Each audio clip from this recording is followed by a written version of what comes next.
Hey, this is Lauriston Crockett with The Gift for Life Live, and always with me is the famous pet vet, Dr. Danny Cox. How are you, Danny? I'm doing great, Larry. See you way down there. Yeah, hey, how you doing? And, of course, we have Miss Amy with us, our pet advocate and first responder, especially with these disasters that's going on, especially with a hurricane that just hit Houston, and now we've got the most powerful hurricane in history in the Atlantic with 185-mile-an-hour winds coming up. It looks like it's coming straight up Florida. So we've got some things that we need to learn and listen today, how we can help, what it is to be a first responder. And then, Dr. Danny, I'd love to talk to you about what you see in cases like this as far as some of these animals coming in sick, because they're bringing cats up by the truckloads and dogs up by the truckloads too. So I'm just going to be quiet. I want Miss Amy to talk to us all, see how we can help and what it's all about. Well, thank you very much. Dr. Cox and I, we just arrived yesterday off of a cruise ship that we visited a majority of these islands that this Hurricane Irma is expected to hit. I want everybody to know that a lot of these islands, St. Thomas, St. Martin, the Dominican Republic, they already were in preparation for this. They are preparing. They know what to do. So that made me feel a little better. And of course, the Floridians, I have many friends in Florida right now who are preparing for this. So they do know what to do. As a first responder, though, sometimes I go in on my own. Dr. Cox and I and some of our staff have taken in our equipment. We get in our trucks or our vehicles and we drive on down and we help out. I'm also affiliated with an organization called Red Rover Responders, where I'm also a certified first responder, and I'm called in on deployment. I was called in, unfortunately. I was on a cruise ship and was unable to help at this time.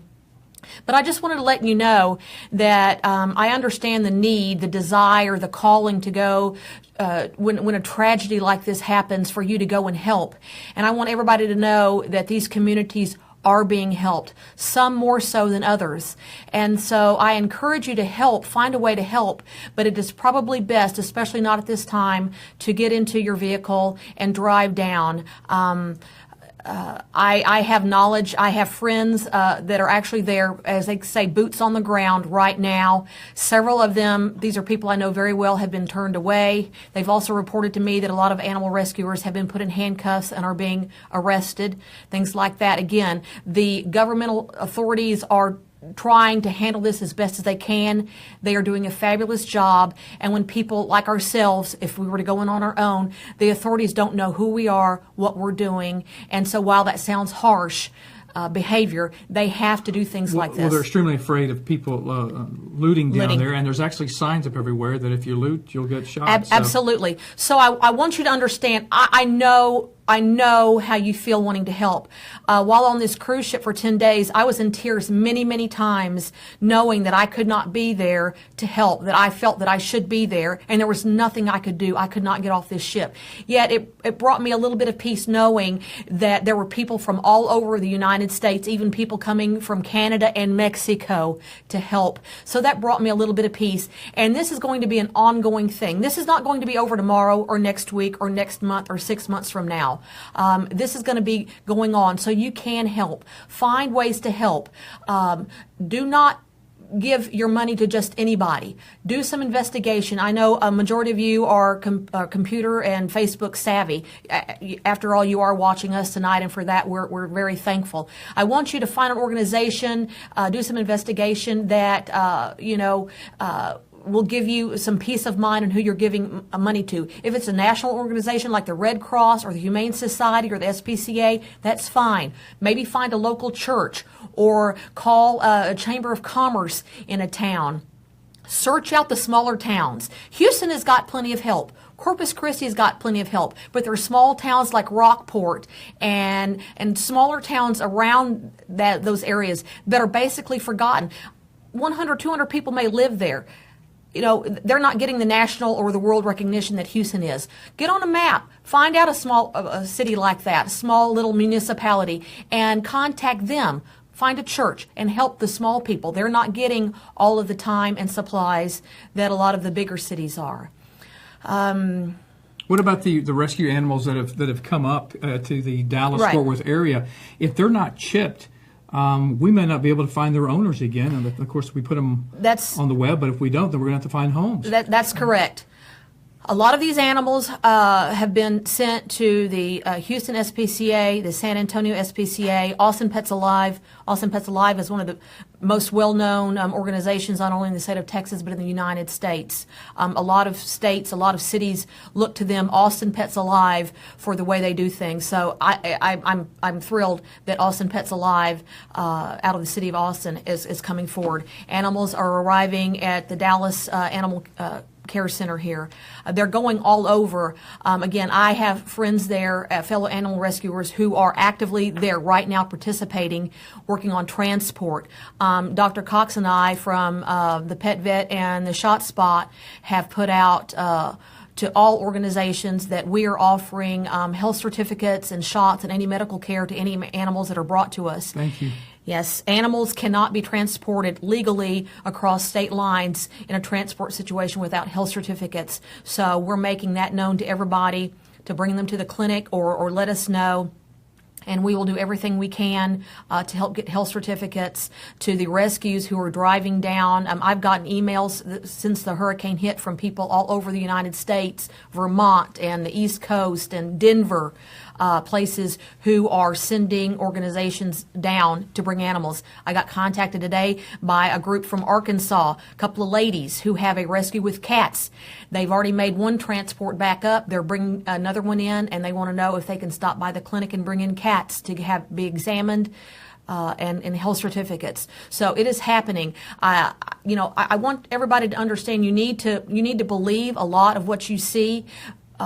Is happening, the pictures, it's happening, but some of the stories where animals are being euthanized, unfortunately, there's some falsehoods out there. I mean, that's just the history of Facebook. Things like that happen. Please don't get discouraged and believe everything that you hear.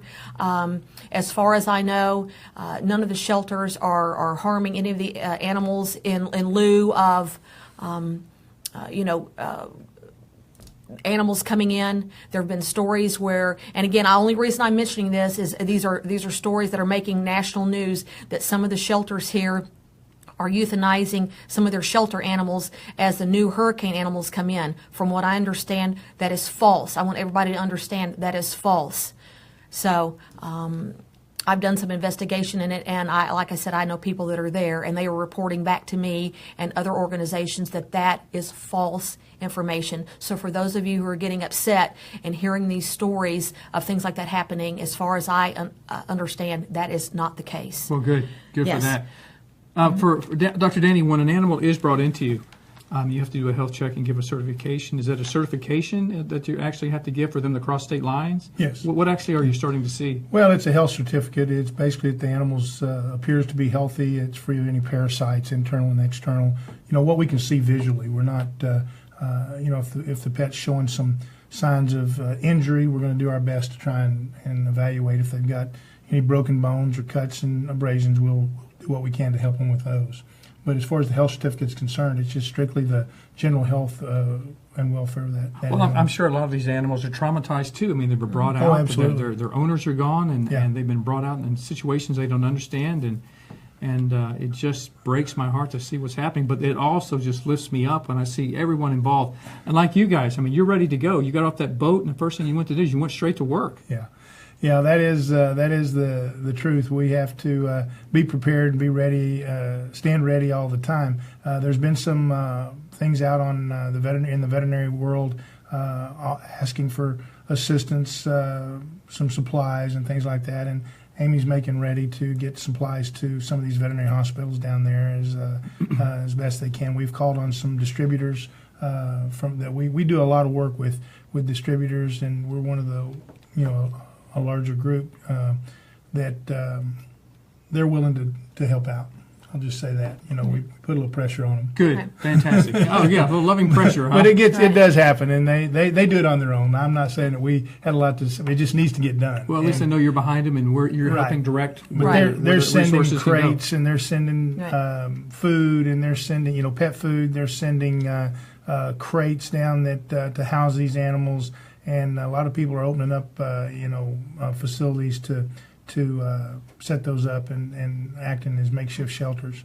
But it's very important that people, as Amy said, understand that you might do more harm than good to just rush in. So check with Exactly. the organizations and Exactly. and understand that the bigger organizations have a procedure, an SOP, if you will, standard operating procedures that they follow, and that, you know, if you get in their way, they'll push you out of the way That's right. when you're trying to help. Well, right. you don't want to clog up the machine. You want to make sure Exactly. these animals are in Exactly. and out and taken care of as Exactly. quickly as possible, because Yeah. we don't know how long. I saw a couple of people, I cannot believe that they actually left their dogs chained up in the backyard. Yes. And these dogs were just trying to clean up, and they found them, thank God, Yeah. and got them up there. Beautiful Rottweiler. Well, as the water recedes, they'll find animals, they'll find people, and Right. There's that's, over 60 that's starting people to right now. happen. Right. I'll tell you, I saw something on the news the other day. We were on our ship, and we watched the news every day, and it was a scene of a boat with some people in the boat leading some horses through the water. Right. And the thing that I saw that was so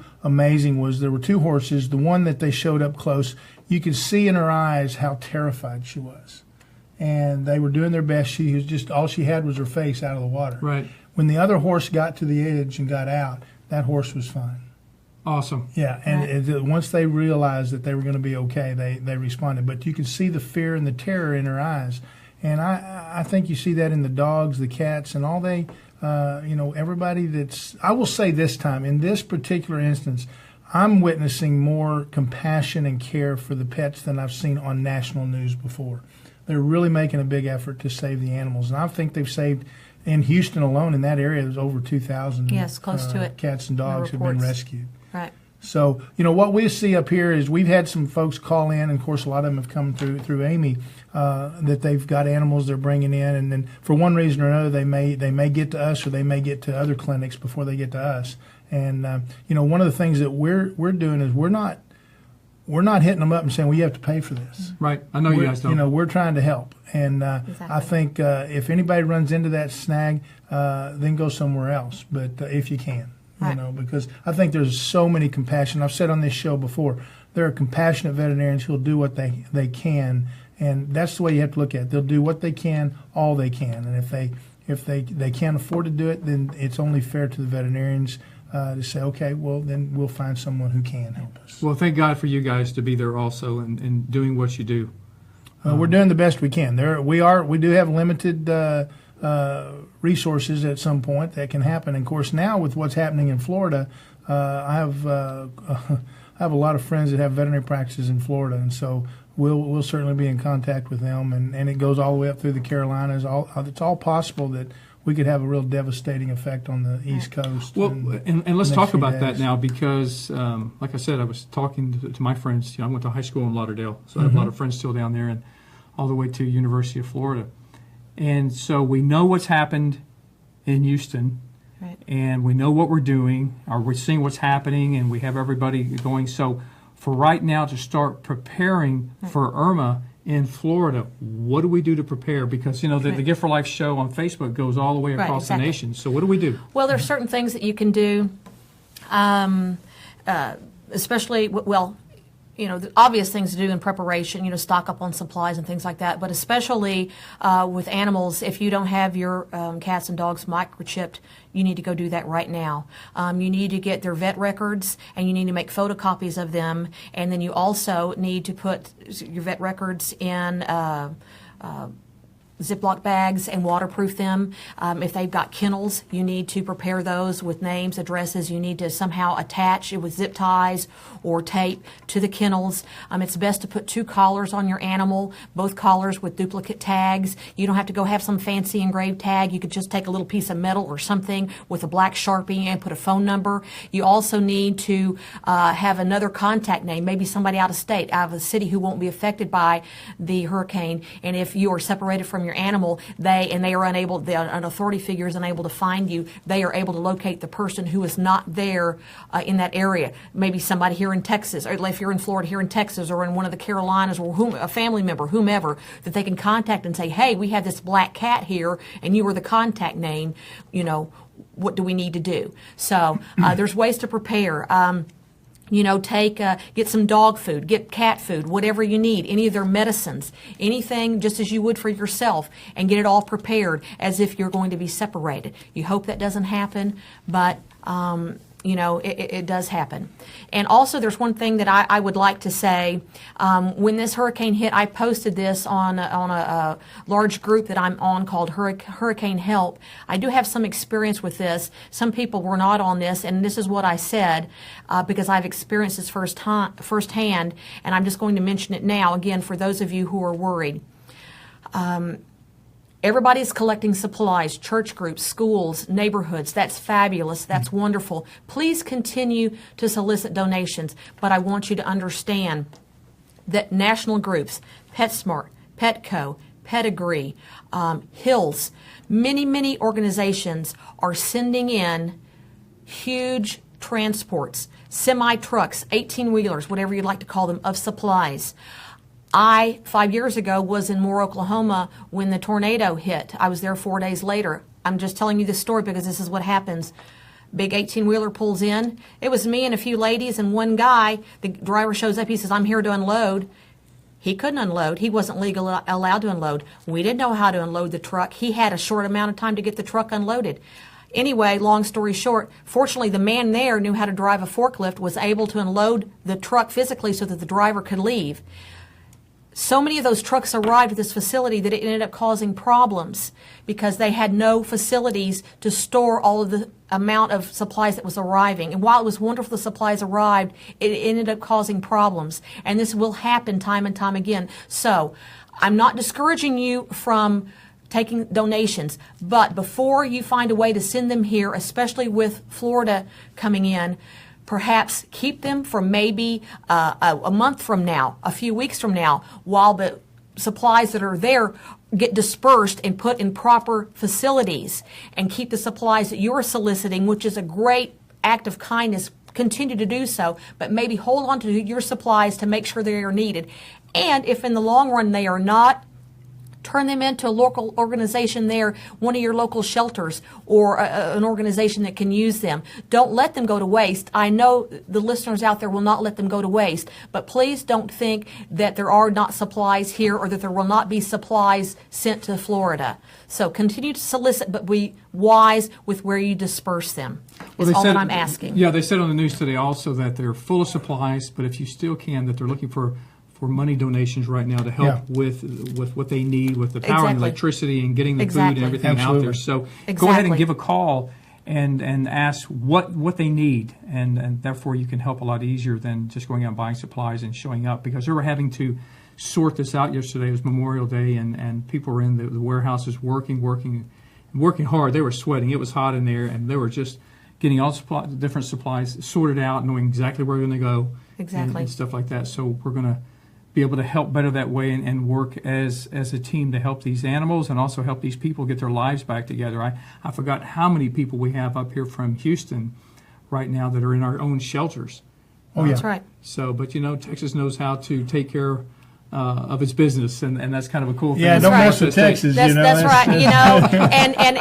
And I want you to know that most states have laws. I know Oklahoma, and I know Texas, and I know Missouri because I've responded to all three states. Animals that are found, lost or found, especially in a situation like this, typically the state law says that a facility can place a 3-day hold under state law. Again, I don't know about all the other states, but especially in our state. Normally, it's only a 3-day or 72-hour hold before the animal can be adopted.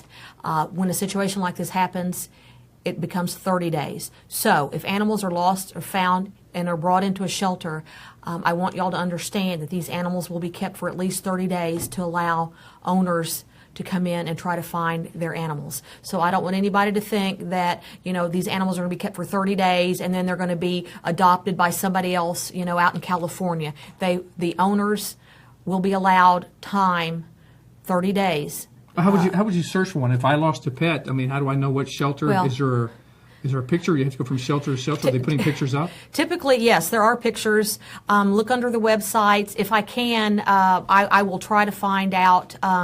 There's usually what they call pages of just pages and pages and pages of pictures. And it is a very regimented, as Dr. Cox mentioned, it is very regimented. Photographs are taken, numbers. This is just not somebody, just a volunteer getting out their cell phone and taking a picture. It is very organized.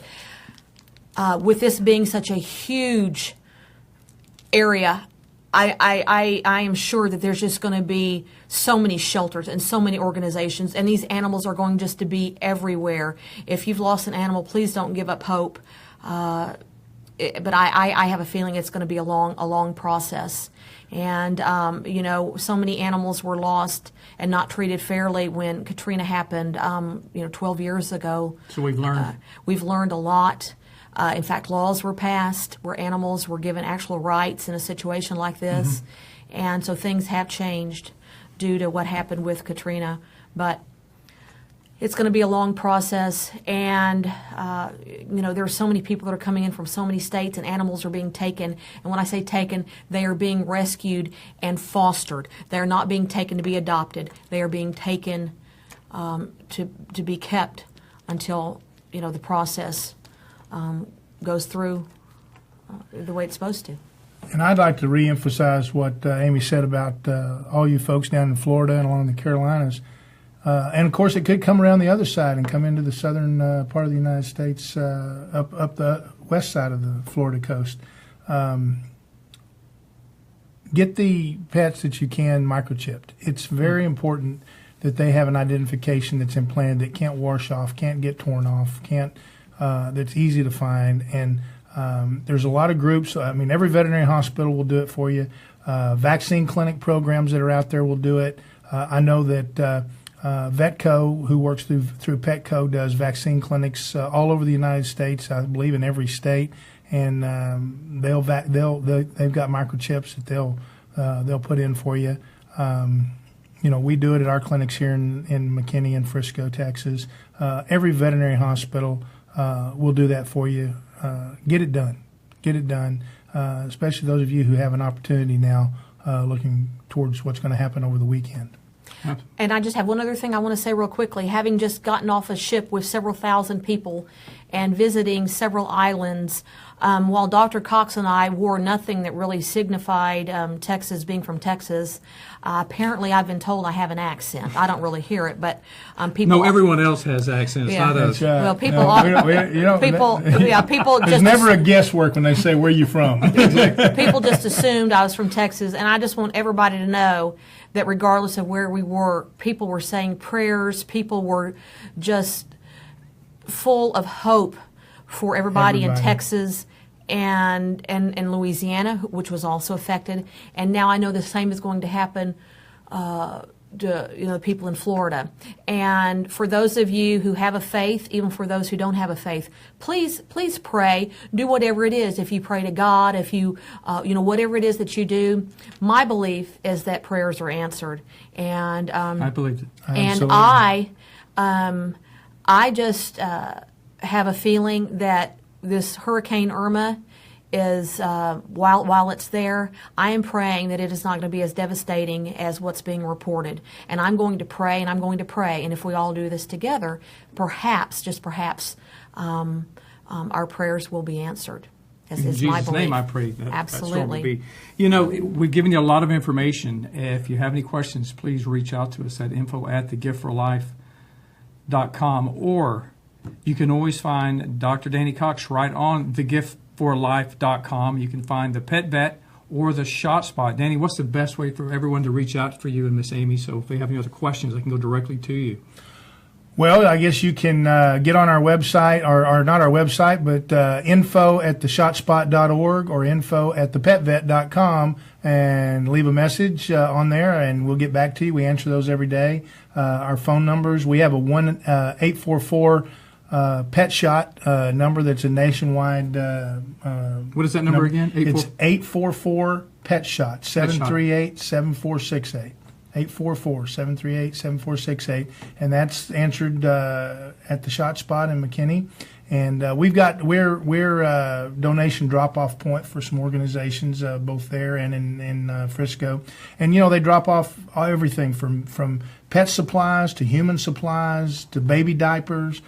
We've got a pretty good stack of those things at both of those hospitals right now. And those, like Amy said, we're going to hold on to that until it's really needed. But we experienced this before with crates that we had that were donated for one tornado event. Then a few weeks later, we had another tornado event, and we still had crates that they didn't need in the first one, so we took them to the next one. So hang on to those things if you have them, and try to get them to the places Right. that they're needed when they're needed. Right, they will be needed. I just Absolutely. want everybody to understand that the dogs are not starving. In 2 months from now, they may need supplies. Again, this is going to be ongoing for a long, long time. A lot of the people who have lost their homes, they're going to be needing crates. They may be living in a Motel 6. They may be living in a trailer, and right now they may have something donated. But 2 months from now, they may be moved to another facility, and they may need a larger crate. That type of thing. And a lot of the supplies that are there right now may not be so readily available 2 months from now. So. I know this is going to sound simple based on what Amy said a little bit ago, but getting all the information on your pet together, get your stuff together too, Absolutely. all your medical records, because if you have that all together, keep in mind, your veterinarian, you may say, my veterinarian has that. Your veterinarian's hospital may be 10 feet underwater. It's hard to say what's going to happen. But I know we lost a lot of veterinary facilities in the Houston area. I know personally some devastating things that happened in some clinics down there. Computer systems going down. Everything's gone. Information's You know, lost. Everything's gone. So you will have to transport those pets somewhere else with that medical information, and it's going to be important to know if they need medication for diabetes or heart disease or liver or kidney failure, that they need certain things, and they need to know what they've been on, what they have, and you need that information from your veterinarian at hand when you get to another veterinary hospital in a crisis situation. So get it together right now. Right. Please take responsibility for those fur babies that you have in your house because they depend on you. They give us so much back. We'll never be able to pay them back for the love they give us. And so, Absolutely. we're here. Anyway, guys, we're almost out of time. I want to say that I'm happy you're home. We missed you guys. Through Facebook, Miss Amy, I know that you were, like I said, worried out there and wanted to be home and Very doing much. what you and Dr. Danny do. There's a lot of information that we've given you tonight. We do send our prayers out. We are a Christian group, I guess you could say, and we say that proudly. So we say our prayers out to Houston and for all the families affected. We love you. We care about you. We keep you in our prayers. We're going to keep Florida now in our prayers also as this other monster storm's on the way in. Please get prepared now. They're starting to evacuate the Keys immediately. Start heading north. Take this information that you received today. Look out and see where you can help. We're going to be right here for you. If you have any other questions, please reach out to us. This is Lorson Crockett with the Gift for Life Live, always with Dr. Danny Cox, the famous pet vet, and our pet advocate, Miss Amy. We love you guys. You're in our prayers. We'll see you soon. Thank you. Bye. God bless.